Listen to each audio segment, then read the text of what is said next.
Our guest this morning on our program is Richard Shirley. He is the Anderson County Clerk of Court. Years ago, when there used to be auctions and people would bid on certain services from Anderson County. Yes. You and your lovely wife had a unique service that you offered. Tell our listeners what that was like and some of the experiences of being what you sold yourselves as. Well, what we did was for the Anderson County Arts Center auction, their gala that they do every year, we offered to cook a dinner for 8 people. And the 2 years that we did it, people paid $1,000. And Miss Shirley put on like a French maid's outfit to do the serving at the table.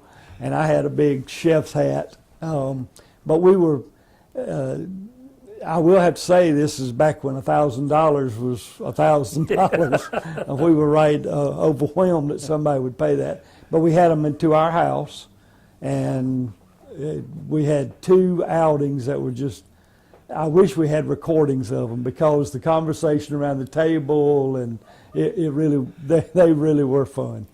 You provided the menu, or the recipients could pick a menu? We discussed it. Okay. I told them what I would like to prepare for them, and they all usually went along with it. Yeah. Growing up, for those that may not know, your dad ran an upholstery shop for years, and that's where you earned your first money? Yes, sir. Absolutely. What was it like working for your pop at the upholstery shop? Well, right now we're sitting in my office at the courthouse. To my left, down Market Street, was the old McCants Junior High School. Right. And then to my right, down Market Street, was Shirley's Auto Glass and Trim Shop. And one day in the 8th grade, the phone rang at home after school, and it was my father. And he said, "What are you doing?" And I said, "I'm sitting here watching Monty's Rascals," which we all did. Yeah. And he says, "Well, you better get in the bed and take a nap, because you are starting your working career tomorrow." 2 or 3 of his boys had laid out that day, and he was topping cotton. And from that moment on, I went to school with a bag, a grocery paper bag with work clothes in it. And I walked from McCants to the trim shop, changed clothes, worked till 5:30, and then Olin Revis, who was Daddy's #1 worker, lived behind us. And he took me home and dropped me off. And then Daddy would come about, an hour, 2 hours later. But I walked from McCants to the trim shop, and then when I graduated from McCants and went to Hannah, I drove to the shop after school every day. But that was I worked every day after school. Looking back on that experience, how did that help you become who you are, do you think? I think it was a real learning experience to be in an adult environment, and I probably learned some words hanging around an auto repair shop. I probably learned some words a few years earlier than I should have learned them. Watching how business operated, and I also learned at an early age that was not what I wanted to do for a profession. Right.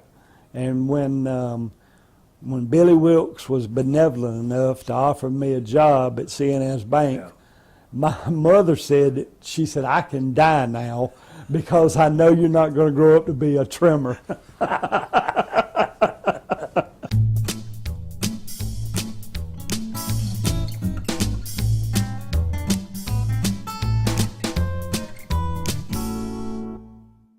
Your political aspirations began early, because when you were first elected, tell me that story about being the youngest. Well, let me tell you how I got started. In 1978, the Justice Department approved the one man, one vote system, and they divided Anderson into 6 wards with 2 at-large seats. And everybody that was on city council at the time was jockeying for position as to what seat they were going to run for. And Francis Kaysen wanted to run for the 4-year at-large seat, and Gert Eaton wanted to run for an at-large seat, but the other seat was only going to be for 2 years. Okay. But the Ward 1 seat, which is what Gertz represented, was a 4-year seat. So he was trying to figure out what was going to be the easiest path to re-election. And for some reason, he heard a rumor that I was going to run because I had just moved into Ward 1. And he called Billy Wilkes. And he says, is Richard Shirley running for city council? And Billy says, I don't know, I'll find out. So Billy called me and said, are you running for city council? And I said, well, would the bank allow me to? He says, let me call, I'll find out. So he called Columbia and said, can an employee run for city council if he wants to? And he said, yeah, we encourage that, go ahead. So he called me back and says, if you want to run, you can. And I said, oh, great. So I started exploring it, and I met with Gertz, and because he and I went to church together. Yeah. And he agreed to run for the at-large seat. And I agreed that I'd run for Ward 1, and I was elected. But when you were elected, you were the youngest. 23 years old, youngest person ever elected to city council. In Anderson. In Anderson. And you stayed in that position for how long? 20 years. And then you decided that you and Mayor Darwin Wright had an agreement. Yeah. And that was? In 1990, Darwin said, because there was a rumor that we were going to run for mayor. And Darwin said, look, I'm retiring from Ramsey Oil Company. If you let me run one more time, you can have it in 94. And I said, okay. Well, in 1994, when it was time for us to make up our minds, we were in the middle of bank mergers. And I really didn't have time to be the mayor or run for mayor. Okay. And so I went to see Darwin, and I told him, I said, Mr. Mayor, it really would suit me if everybody just kind of held their place. And he was so excited. He ran to the newspaper the next morning and announced he was running for re-election. And then he ran 4 more years. And then you ran. In 98. Yeah. And I was mayor for 2 terms, and then ran into the equivalent of the Clemson Tigers in the political world and was beaten by Terrence Roberts in 2006. Now that you're Anderson County Clerk of Court, looking back on that loss, you see it in a different light. I absolutely do. Tell me why. The night that I was defeated, I was not a happy camper. But in hindsight, the banking world changed dramatically, and I was offered a chance to get out of banking with a little package of financial consideration, which I took. And had I been reelected mayor in 2006, I would not have been available to make myself the clerk of court, because you can't be 2 elected jobs at the same time. So I would not have been in a position to run for clerk of court, because I never would have done that by giving up the mayor's seat and forcing Anderson to have a special election. I just wouldn't have done that. So being out of the banking business, I was available to take this job, which I absolutely love.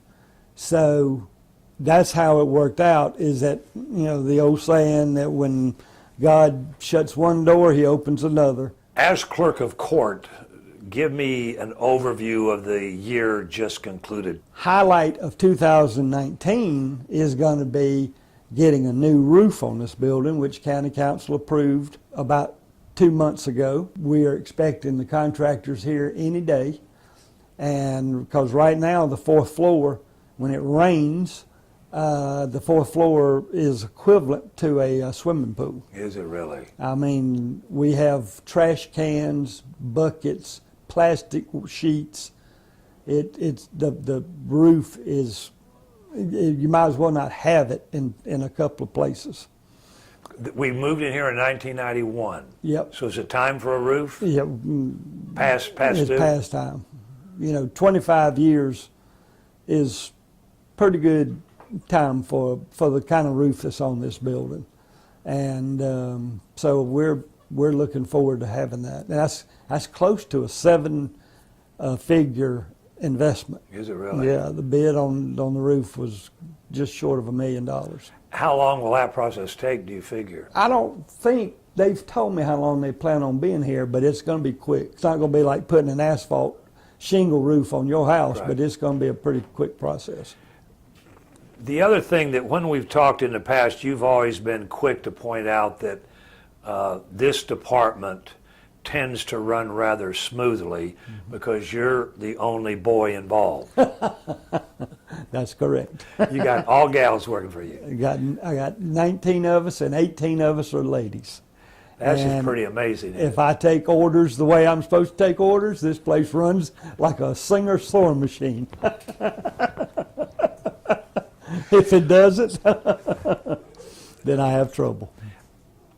People may not understand exactly what you do and how much money flows through here on a weekly or annual basis. Well, Give our viewers and listeners an idea of what's entailed in that part of your job. Well, when I first took this job, I was told that nothing good comes out of the courthouse except adoptions. Everything else that people come here for, they're coming because they've been sued, or they've been called to jury duty, or they're being sentenced in criminal court, or their loved ones have died and they're coming to probate court to do a will, or they've gone through a divorce in family court. That there's nothing here that makes anybody smile except adoptions. And so when you think about it, our office is head deep in most of all that. And we take all the court records, we take all the criminal records, we keep up with all the child support and alimony and divorce records.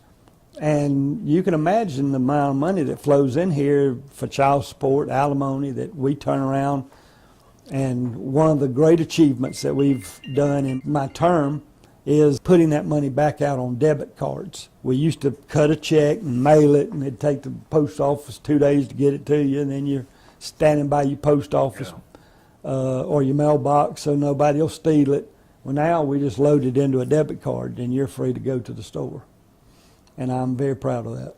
Anything new you're planning for 2019 at the courthouse? Well, besides the roof? I don't want to steal anybody else's thunder, but we have established a criminal justice council that is headed up by George Duckworth, former solicitor, and we're going to look at just the whole process of convictions and arrests and incarceration, and like, should somebody who's picked up for trespassing or an open container or simple possession of marijuana, should they be put in jail, or should they just be ticketed and sent home?